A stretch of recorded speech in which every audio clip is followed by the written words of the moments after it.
is happening, guys and gals? Hopping back onto YouTube in relation to the other videos that I've done in the past about the startup of GymFlo, my supplement company, and the story of how we've got to where we are currently. I wanted to drop some newer shorts per se for the YouTube channel, and with this one being the top 3 don'ts of starting a supplement company or company in general, and my personal experiences of failures. Let's get into it. So in this video today, I'm going to be going over the top 3 don'ts of what I've experienced starting my own supplement company, and probably what you could translate into starting a business in general. These are personal experiences and personal opinions, so it's just my story, hoping somebody can get some value out of it, especially if you have no experience at all. This may help you. If it does, make sure you give it a like, drop a comment below what you may have thought about it, and also make sure you follow me on social media in the description below. Anyways, don't number 1, and this is more so a guideline or a guidance thing that I'd like to give out, is either starting off with a loan or an investor, or starting off self-funded. Now, if you watched the GymFlo come up story, which I posted a few videos back, you can find it. Maybe just type up how I started my supplement company on the GymFlo YouTube channel. You can see or hear the story of how we started off as a self-funded business, but then we graduated and we wanted to scale, and that's where we took things a little bit more seriously. And obviously, when you go and get a loan like this, we got a family friend to loan us a good lump sum of money. And us not really having any business experience before getting this loan was probably the downfall of us getting this loan, because I wish we took a little bit more time, and this is just advice maybe for somebody out there that's about to make that leap. Taking more time while you're self-funded, or try and find ways to be self-funded for as long as you can, unless you realize you need the money to scale quickly or there's opportunities to be made, then go ahead and get the money. But if you have no business experience at all, haven't been kicked in the dick enough to learn life's lessons on what not to spend and how to be frugal, you're gonna probably get that loan and blow it very quickly. And that's not saying you're trying to do that intentionally. We never did either. It's just without much experience, you may be spending money on shit that you don't need, or doesn't really push that progress needle forward. So whether you're starting off with a loan or being self-funded, be smart, take your time, try and learn as you go. But I would say don't get a loan right off the bat.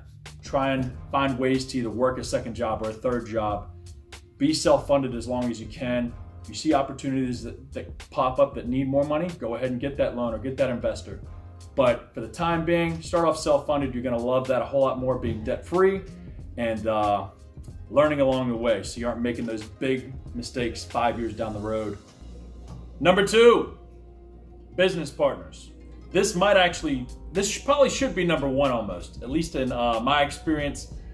Don't bring anybody on or into your business as a shareholder per se, or holding any equity in it, if they don't have anything to offer or bring to the table as far as either money, experience, or knowledge with something, or some type of network that is going to help scale the business and move it forward. You don't know, even if it's family, even if it's a friend, it's fun to bring your friends along and whatnot, but you don't know what personal issues they're going through, whether they're stressing for money on the back end with rent, or their own other side business that they're doing. And if things are starting to fall apart in their own personal life, things are going to be affected in the business that you all have partnered up with. And money makes people do crazy things. So my best piece of advice is make sure that their weight that they're bringing into the company, they can carry it themselves, and also they're bringing something extra to the table, whether it be money, a network, or some type of experience that you do not have. Number 3 is something that hit with us, and especially recently. I just dug up a bunch of old labels of ours, product labels, and this practically pertains to supplement industry in general, is labels. When you go to get your labels printed for your products, when you start working with a label printing facility, whoever that may be, they're going to give you incentives to order more. So let's say, for example, you can start with 300 labels, or if you order over 600 labels, we'll cut you 30 cents off per label. Or if you order over 1,000, we'll cut you off 80 cents a label. You get it, you know, etc. But even though that might sound tasty and good to do, you know, oh shit, well, we're gonna make the products anyways, let's go ahead and get 1,000 of them.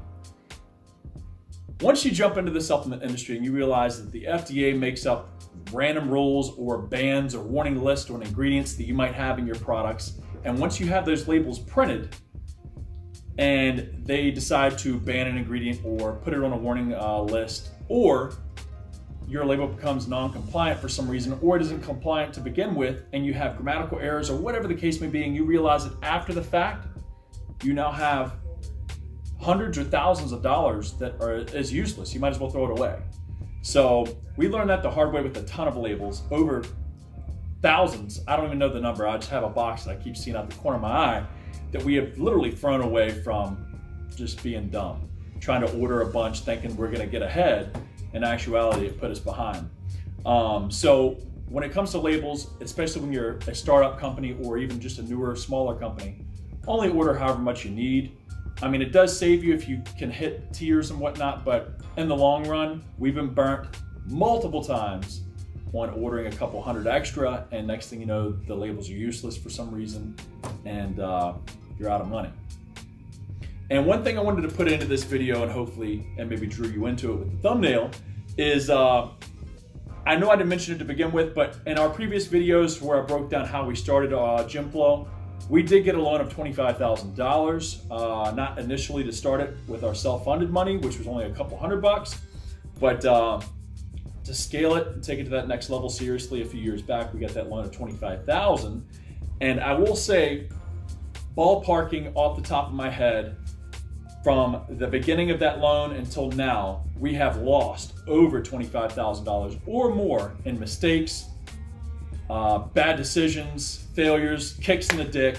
So you're gonna have, I will say, at least in my experience, and I've seen it with a lot of other companies, you're gonna have more losses than wins. And that's the name of the game. You gotta pay to play, and once you get into being an entrepreneur or starting your own business, you're gonna have life throwing punches at you, so you better be able to swing back harder. Anyways, guys, hopefully y'all got something of value out of this, and hopefully this saved you some money or some time when it comes to making some decisions when you start up your company, whether that be a supplement company or any business in general. Let me know what other ideas or topics you would like to see from me in the future. Let me know what you think in the comments below, and I'll see you on the next one.